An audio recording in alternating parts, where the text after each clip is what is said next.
Good morning, good afternoon, everyone. Today, our team will be presenting on Sony's Spider-Man IP strategy in collaboration with Marvel.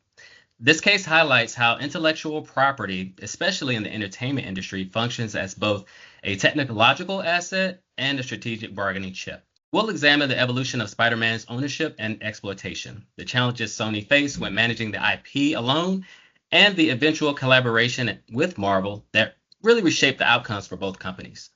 Our analysis uses several frameworks to assess how value was captured, shared, maximized in this unique relationship. Next slide. Here's the roadmap for our presentation. We'll start with some background and context on how Sony acquired Spider-Man and what that meant strategically. Next, we'll identify the core technological IP challenge and frame it using concepts like appropriability and complementary assets. We'll then compare licensing versus in-house exploitation, followed by an analysis of platform and network effects. We'll look at deal structures and negotiations, the risks and limitations involved, and comparisons of alternate strategies Sony could have taken. Finally, we'll close with our recommendation and key takeaways. Sony purchased the Spider-Man film rights from Marvel in 1999 for $7 million. Yep, $7 million, at a price that, in hindsight, seems incredibly low given the brand's cultural and financial potential.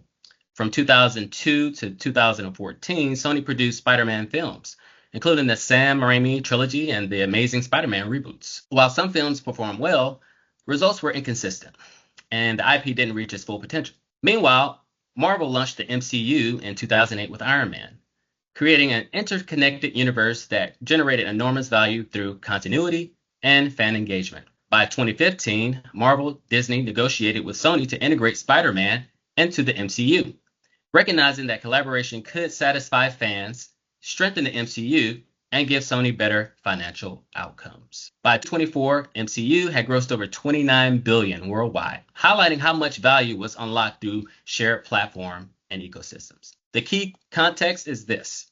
Sony owned Spider-Man but lacked the superhero universe to maximize its potential. While Marvel needed Spider-Man to reinforce its brand, this created a mutual dependency and natural point of negotiation. Next slide. Spider-Man as an IP functions like an intangible technological asset. On its own, Sony's Spider-Man was valuable but underperforming compared to Marvel's MCU films. For instance, Sony Amazing Spider-Man 2 grossed about $709 million worldwide, which sounds strong, but underperformed compared to Marvel films that routinely grossed about $1 billion. This highlights the core challenge. IP generates revenue from films, merchandise, toys, games, and licensing. But without complementary assets, its potential is capped. Marvel's ecosystem provided these complementary assets: narrative continuity, fan engagement, and network effects. Sony had the IP, but not the broader platform. So the strategic question became, how could Sony maximize Spider-Man's value? Should it retain full control or collaborate? How do you balance IP ownership and ecosystem participation? These tensions frame the appropriability challenge at the heart of this case. Next, I'm going to hand it over to Arzu, who's going to take us deeper. Let's start from framework number 1, which is TC's appropriability and complementary assets. Sony owned the exclusive right to Spider-Man, but ownership alone wasn't enough. Marvel and Disney controlled the complementary assets, global distribution, merchandise network, as well as Marvel Cinematic Universe storytelling ecosystem. So in a similar case, for example, Disney Plus reached 150 million subscription by 2023. So the lesson is that IP success actually depends not just on ownership, but on access to right complementary assets, such as distribution channels, branding power, and ecosystem integration. Next slide, please. Our second framework is licensing versus in-house exploitation. Sony faced 3 strategic options. First, it could continue with in-house films, which is giving full control but weaker growth potential. Second, it could fully license Spider-Man to Marvel, but that meant giving up ownership and future revenues. The third option, actually, which Sony chose, was a hybrid, co-production model.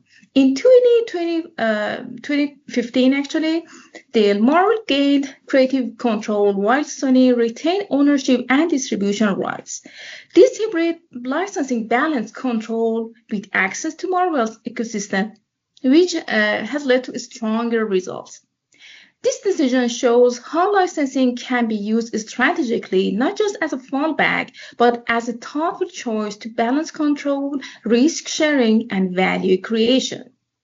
Next slide, please. The third framework is platform and network effects. The Marvel Cinematic Universe operates as a platform where each character amplifies the value of others.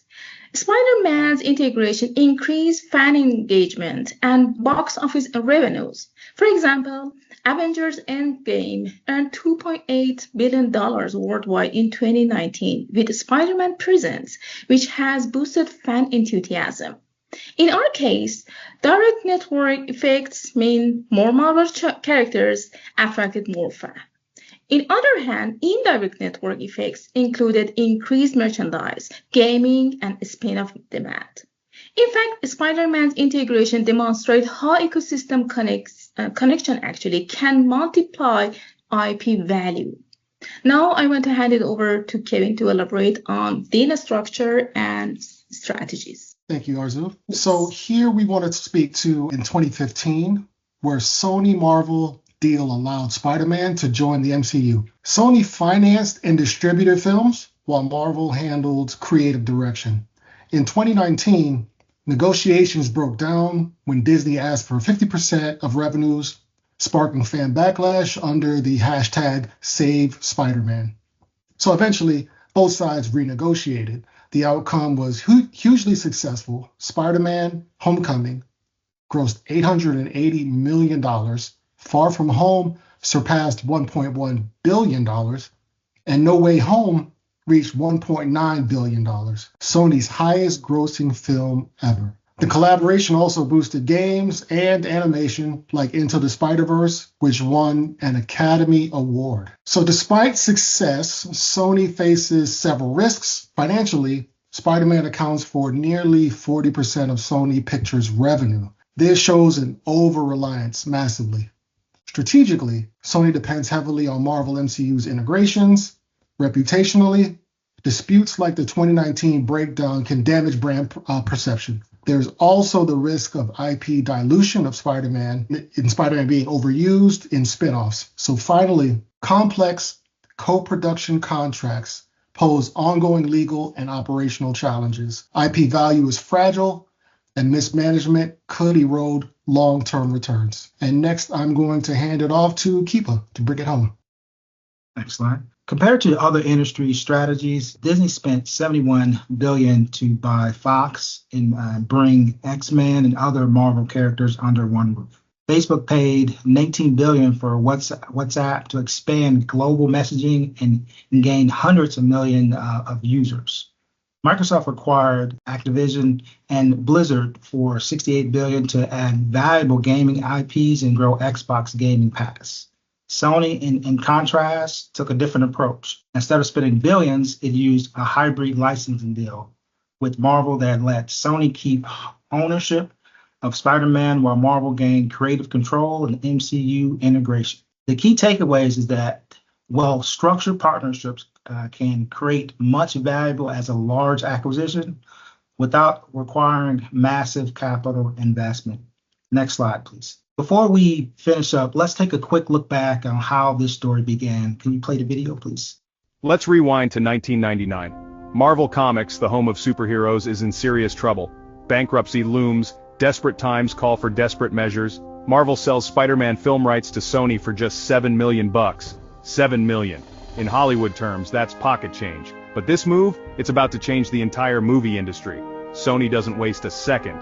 2002, Sam Raimi's Spider-Man hits theaters. Instant smash. Audiences can't get enough. Suddenly, superhero movies are cool. Spider-Man is a box office juggernaut. The trilogy wraps up in 2007, and by then, Spidey is a global superstar. Sony's gamble paid off big time. But here's where things get tricky. Sony reboots The Amazing Spider-Man 2012, The Amazing Spider-Man 2014. The movies do okay, but they don't quite swing as high.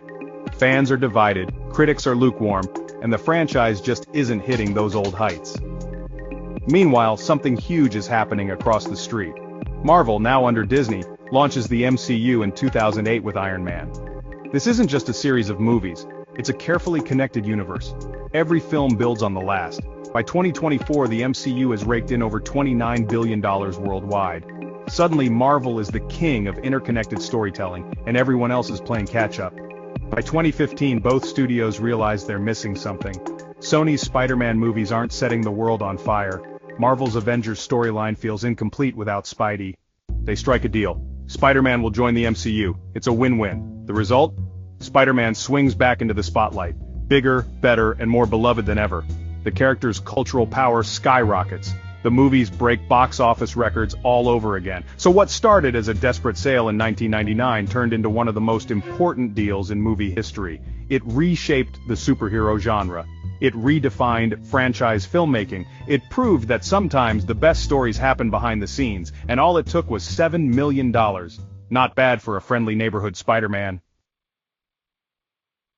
In conclusion, Sony was able to protect Spider-Man while still getting the benefits of being part of MCU. The license deal created a win-win. Sony kept ownership, Marvel gained creative control and integration. The lesson here is that the owning IP isn't enough. You need to have the right partners, platforms. License can be just as a powerful, big acquisition. And hybrid strategy gives more flexibility. So our recommendation is for Sony to keep this hybrid model, grow Spider-Man's verse projects, expand into gaming, streaming, and continue using partnerships while keeping ownership. Thank you.